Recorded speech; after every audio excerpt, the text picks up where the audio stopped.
how America is receiving this war? आया सब America देखिए, यहाँ पे मैं मैसाचुसेट्स में इस वक्त बेस्ड हूँ और यहाँ पे सेंटिमेंट थोड़ा अमेरिकन साउथ से हमेशा थोड़ा मुख्तलिफ रहता है. आप जानते हैं कि थोड़ी सी लिटरेसी रेट यहाँ हाई है, एक थोड़ी सी लिबरल लेफ्ट लीनिंग स्टेट है. तो यहाँ पे जो सेंटिमेंट है वो इस जंग को लेके थोड़ा सा फर्क है. और वो इस इजराइल पैलेस्टाइन कॉन्फ्लिक्ट जब 2023 के अक्टूबर में स्टार्ट हुआ, तो उसके स्टार्ट से ही ये कॉन्फ्लिक्ट, ये सेंटिमेंट मैसाचुसेट्स में बाकी अमेरिका से फर्क है. यहाँ पे लोग पैलेस्टाइन को सपोर्ट करते आपको दिखाई देते हैं. ह्यूमन राइट्स की यहाँ पे लोग बात करते हैं, स्पेशली बच्चों को जैसे इस पूरी जंग में कत्ल किया गया उसके ऊपर यहाँ पे एक तशवीश पाई जाती है. अगर आप एक इंसान से किसी यूनिवर्सिटी कैंपस पे या somebody ऑन द स्ट्रीट आप एक कॉन्वर्सेशन करें तो आपको यकसर लोग इसराइल को ऑन द स्ट्रीट में बात कर रहा हूँ कंडेम करते हुए दिखाई देते हैं. I've not interacted with the common man in the US South, जहाँ पे रिपब्लिकन वोटर है और थोड़ा सा ज्यादा राइट विंग टेंडेंसी है. पर मैं एक बात जरूर कहता चलूं अयाज साहब के अमेरिका का ये शेवा रहा है और ये मुझे लगता है कि जियोग्राफिकली भी वो या स्ट्रेटेजिकली भी वो इस एडवांटेज को एंजॉय करते हैं. और इवन परहैप्स मिलिटरीली और economically being the super power के अमेरिका बैक वक्त मल्टीपल ग्लोबल थिएटर्स में इन्वॉल्व होता है, वॉर थिएटर्स में मुख्तलिफ जंगों का अमेरिका हिस्सा भी रहता है. लेकिन अगर हम कुछ पंक्चुएशंस को इसमें से बाहर निकाल दें, जैसे कि 9/11 एक पंक्चुएशन थी, तो हमें ये चीज दिखाई देती है कि बैक वक्त उन सारी जंगों का हिस्सा रहने के बावजूद अमेरिका के अंदर जो अपनी जिंदगी है वो डिसरप्ट नहीं होती. और उसकी वजह यही है कि उन सारे थिएटर्स एक अमेरिका जो एक डिस्टेंस का एक एडवांटेज है उसको बहुत एंजॉय करता है. कि आज जो सारे ममालिक क्लोजली आपस में जुड़े हुए हैं, लेट्स से कि अमेरिका रशिया यूक्रेन वॉर का हिस्सा है, या अमेरिका अगर इजराइल पैलेस्टाइन कॉन्फ्लिक्ट का हिस्सा है, या अमेरिका को आपने देखा अभी पहलगाम के टाइम पे वो पाकिस्तान इंडिया के कॉन्फ्लिक्ट का भी एक मेजर हिस्सा था. इन सब कॉन्फ्लिक्ट्स में यकसर या जितना अरसा ये अफगानिस्तान में रहा, Iraq war, gulf war, Vietnam war, Korean war, इन सब जंगों का अमेरिका माजी में भी हिस्सा रहा. लेकिन इन सब जंगों ने या अमेरिका की इनमें इन्वॉल्वमेंट ने, या इवन अभी अरब स्प्रिंग के बाद अगर आप देखें तो एक प्रोलॉन्ग क्राइसिस था पूरे मिडल ईस्ट में, जिसमें अमेरिका सीरिया के अंदर बशार अल असद को भी टॉपल कर रहा था और कुछ रिजीम्स को सपोर्ट कर रहा था और कुछ रिजीम्स के अगेंस्ट एक जंग भी लड़ रहा था मिडल ईस्ट में आफ्टर द अरब स्प्रिंग. तो इन सारे कॉन्फ्लिक्ट्स का यकसर हिस्सा होने के बावजूद ना अमेरिकी इकोनॉमी उतनी मेजरली कभी डिस्टर्ब होती है, ना life in the US disrupt होती है. तो यहाँ मैं आपको ये कहता चलूं कि there is business as usual. America के अंदर डीसी की हद तक या डीसी के अंदर जो पॉलिसी कॉन्वर्सेशन होती हैं उसकी हद तक तो ये जंग डिस्कस हो रही है, लेकिन उसके अलावा आम इंसान की जिंदगी को ये जंग इफेक्ट नहीं करेगी. इसलिए भी शायद ना इफेक्ट करे क्योंकि आप जानते हैं कि अमेरिका अब नेट एक्सपोर्टर है ऑयल का. तो अमेरिका की डिपेंडेंस नहीं है ग्लोबल ऑयल इंपोर्ट्स पे या एनर्जी प्राइसेस पे. तो उस हवाले से उन्होंने इकोनॉमिकली भी कुशन किया हुआ है अपने आप को. ये बड़ी आपने इंटरेस्टिंग बात बताई है क्योंकि अभी तो ये रिपोर्ट भी हो रहा था. अक्सर मैंने देखा है वॉल स्ट्रीट जर्नल में भी और वाशिंगटन पोस्ट भी ये कह रहे थे कि शायद अमेज़ॉन ने भी कोई ऑयल जो टैक्स है वो कस्टमर्स को लगाना शुरू कर दिया है जो ऑनलाइन है. मगर दैट इज़ वेरी, आप जिस तरह कह रहे हैं कि बड़ा छोटा सा इफेक्ट है, इतना बड़ा इफेक्ट नहीं है. लेकिन अगर इस ईरान जंग को, जो आपने माजी की जंगें बताई हैं मुझे, उनके साथ अगर आप कंपेयर करते हैं तो उसमें हमने ये देखा था कि जो उसके अलाइज थे, ख़ास तौर पर यूरोपियन अलाइज थे, वो हैंड इन हैंड होते थे अमेरिका के साथ, बेनिफिशरी भी होते थे उस सारे उसके जो वो चीज़ें कर रहा होता था. हाउ डू यू सी, इस जंग को आप कैसे देखते हैं जब वो एक साइड पे खड़े हैं उससे, और जो ये स्ट्रेट ऑफ हॉर्मुज़ बंद हो रहा है उसके नतीजे में आप ख़ास तौर पे जो यूरोप है उसको मुतासर होता हुआ कैसे देखते हैं?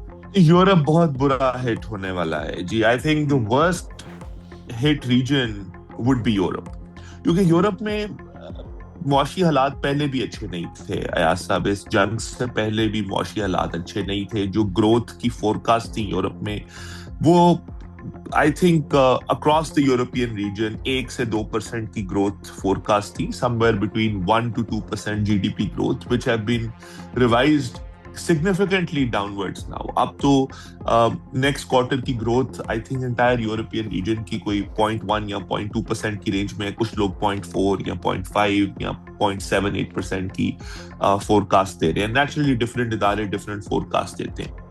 ایاز صاحب, میں تھوڑا سا آپ کی آڈینس کے لیے یہ ڈائنامک سمجھانا چاہتا ہوں کہ جب آئل پرائسز اوپر جاتی ہیں تو معیشتیں کرپل کیسے ہوتی ہیں, اور یہ بڑا اہم سوال ہے.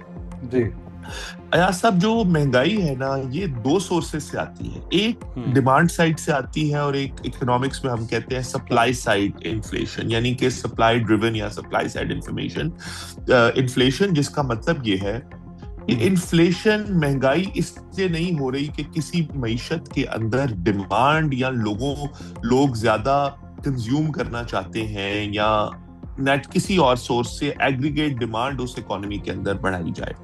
I'm trying to find easy words to explain it to a non-econ آدمی کے لیے. جی جی تو اگر کسی معیشت میں کوئی سپلائی چین کے ایشوز کی وجہ سے, جیسے کہ کورونا میں سپلائی چین کی ڈسرپشنز ہوئی, یا اب اسٹریٹ آف ہارموز کی وجہ سے سپلائی چین کی ڈسرپشن ہو رہی ہے, تو جب سپلائی کسی بھی کموڈٹی کی کم ہوتی ہے تو اس کی نیچرلی پرائسز اوپر جاتی ہیں. اور کاروباری حضرات جو ہیں یا بزنسز جو ہیں یا انڈسٹریز جو ہیں, جب ان کی ان پٹ کاسٹ اوپر جاتی ہے کیونکہ پرائسز اوپر جا رہی ہیں یا مہنگائی اوپر جا رہی ہے, تو وہ ڈائریکٹلی اس کاسٹ کو پاس آن کر دیتے ہیں کنزیومر کی طرف. بالکل ٹھیک ہے. اور اس سے ایک اکانومی وائڈ انفلیشن ہوتی ہے. ٹھیک ہے جی, یہ تو ہو گیا مہنگائی کی بات, جو کہ آئل کی وجہ سے پوری دنیا میں معیشتیں اب مہنگی ہونے والی ہیں, یعنی کہ انفلیشن ہونے والی ہے. اچھا, اس میں کاروباری حضرات, اس کا جو چینل ہے جس کے تھرو یہ ٹرانسمٹ ہوتا ہے پورا میکینزم, وہ اس میں دوسری چیز یہ ہے کہ انفلیشن کے ساتھ ساتھ وہی کاروبار اپنی پروڈکشن کو, کیونکہ ان کی ان پٹس مہنگی ہوتی جا رہی ہیں, تو وہ پروڈکشن کو بھی کم کر دیتے ہیں. پروڈکشن کو کم کرنے کا مطلب ہے آپ کی معیشت میں جو جی ڈی پی ہے وہ بیسکلی تو پوری اکانومی نے کتنے گڈس پروڈیوس کیے ہیں اس کا ایک میجر ہے یا اس کا ایک کاؤنٹ ہے, اگر میں آسان الفاظ میں یہ کہہ سکوں. تو جب پروڈکشن بزنسز کم کرتے ہیں تو ایک دم گروتھ نیچے آ جاتی ہے اور ان امپلائمنٹ اکانومی میں بڑھتی ہے, کیونکہ اگر کاروبار کم پروڈیوس کر رہے ہیں تو نیچرلی اکانومی کم جابس بھی پروڈیوس کرے گی. تو یہ جو فینومینا ہے جس کو ہم کہتے ہیں کہ high inflation and low growth, اس کو اکنامکس میں کہا جاتا ہے اسٹیگفلیشن. اور عمومی طور پہ مہنگائی جو ہے ایاز صاحب, it is associated with more growth. یعنی کہ جب انفلیشن ہوتی ہے تو ایک طرف مہنگائی تو ہوتی ہے لیکن معیشتیں گرو بھی کرتی ہیں, یعنی کہ اکانومی انمپلائمنٹ ریڈیوس ہوتی ہے یا اکانومی زیادہ جابس پروڈیوس کرتی ہے. لیکن وہ انفلیشن جب سپلائی سائڈ سے آتی ہے عمومی طور پہ, یعنی کہ وہ ڈیمانڈ سائڈ سے انفلیشن نہیں آ رہی, یعنی معیشت میں لوگوں نے زیادہ گھر بنانے نہیں شروع کیے, زیادہ سپینڈ کرنا نہیں شروع کیا, زیادہ کھانا پینا شروع نہیں کیا, یعنی کہ گروتھ ڈیمانڈ سے نہیں آ رہی, گروتھ کسی سپلائی ڈائنامک سے آ رہی ہے. جیسے کہ کووڈ میں سپلائی چین ڈسرپشن ہوئی, یا اب آئل کی سپلائی کی کرٹیلمنٹ ہوئی. جب مہنگائی وہاں سے آتی ہے تو وہ عمومی طور پہ اسٹیگفلیشن کاز کرتی ہے, یعنی کہ مہنگائی بھی بڑھے گی اور اس کی ڈبل ویمی یہ ہے کہ گروتھ بھی کم ہوگی. اس میں جو ایک ٹریڈیشنل ہماری پالیسی ہے جو کہ پوری دنیا اڈاپٹ کرتی ہے, نہ صرف کہ پاکستان, یا ابھی یورپ بھی اڈاپٹ کرنے والا ہے, وہ ایاز صاحب یہ ہوتی ہے کہ بھائی انٹرسٹ ریٹ کو بڑھا دو, انٹرسٹ ریٹ کو بڑھا دو, لوگوں کے ہاتھوں میں کم پیسہ ہوگا, کم پیسہ ہوگا تو لوگ کم پیسہ سپینڈ کریں گے, کم پیسہ سپینڈ ہوگا تو ڈیمانڈ خود ہی کم ہو جائے گی, ڈیمانڈ کم ہوگی تو آپ مہنگائی کو کنٹرول کر لو گے. یہ وہی پالیسی ہے جو پاکستان میں بارہا ہمیں آئی ایم ایف بھی آ کے یہی درس دیتا ہے. لیکن ایاز صاحب اس وقت مسئلہ یہ ہے کہ اب پوری دنیا کے اندر آپ دیکھیں گے کہ پاکستان سمیت پوری دنیا میں انٹرسٹ ریٹس بہت اوپر جانے لگے ہیں, یورپ میں بھی ایسا ہی ہوگا. لیکن اس میں ایک अहम मसला ये है कि जिन मुल्कों में खाली महंगाई नहीं होगी बल्कि स्टैगफ्लेशन होगी, यानी कि महंगाई भी और ग्रोथ भी कम भी होगी, कम हो, ठीक है। वहां पे जब आप इंटरेस्ट रेट बढ़ाते हो तो एक तरफ इन्फ्लेशन को तो कंट्रोल जरूर करते हैं, लेकिन इंटरेस्ट रेट बढ़ाने से चूंकि लोगों के हाथ में कम पैसा होता है तो स्पेंडिंग कम होती है। वो जो प्रोडक्शन वाला मसला है कि इकोनॉमी प्रोड्यूस नहीं कर रही, वो उससे ठीक होने की बजाय मजीद खराब होता है। तो एक जो ट्रेडिशनल इन्फ्लेशन है जिसमें ग्रोथ ऊपर जा रही होती है, जो डिमांड साइड इन्फ्लेशन है जो अमूमी तौर पे अकर करती है इकोनॉमीज में, इंटरेस्ट रेट को बढ़ाने की जो मॉनेटरी पॉलिसी है वो उसको तो हल करती है, लेकिन स्टैगफ्लेशन को हल नहीं करती। और अब जो दुनिया फेस करने वाली है वो एक स्टैगफ्लेशन है, जिसको एक टाइट मॉनेटरी पॉलिसी या इंटरेस्ट रेट को बढ़ाना उसको हेल्प नहीं करेगा। उसमें क्या चीज हेल्प कर सकती है, हम इसके ऊपर जरूर बात कर सकते हैं अगर आप पॉलिसी कॉन्वर्सेशन करेंगे। लेकिन यूरोप पहले ही, आप जानते हैं कि रशिया यूक्रेन वॉर के टाइम पे ही अमेरिका से डिस्टेंस हो गया था। ट्रम्प सबसे ज्यादा टैरिफ यूरोप पे लगा रहे थे और पॉलिटिकली डिस्टेंस होते जा रहे थे यूके से भी और रेस्ट ऑफ यूरोप से भी।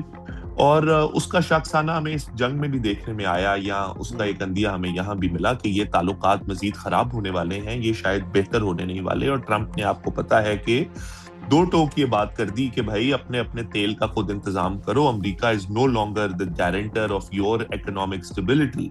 तो आप अपने अपने तेल का खुद इंतजाम करो और अपनी मईशतों को खुद चलाओ और जाओ स्ट्रेट ऑफ हॉर्मुज पे कब्जा करो और वहां से अपने अपने वेसल्स जो भी हैं उनको आप खुद पास कराने की कोशिश करो। अमेरिका अब ये आपके लिए नहीं करेगा।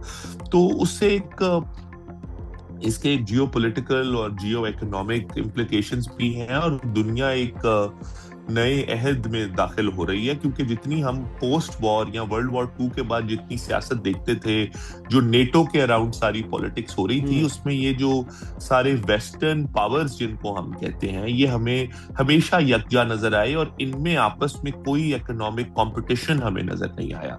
लेकिन अब एक नया एरा है जिसमें हमें वेस्ट में इकोनॉमिक कंपटीशन नजर आएगा।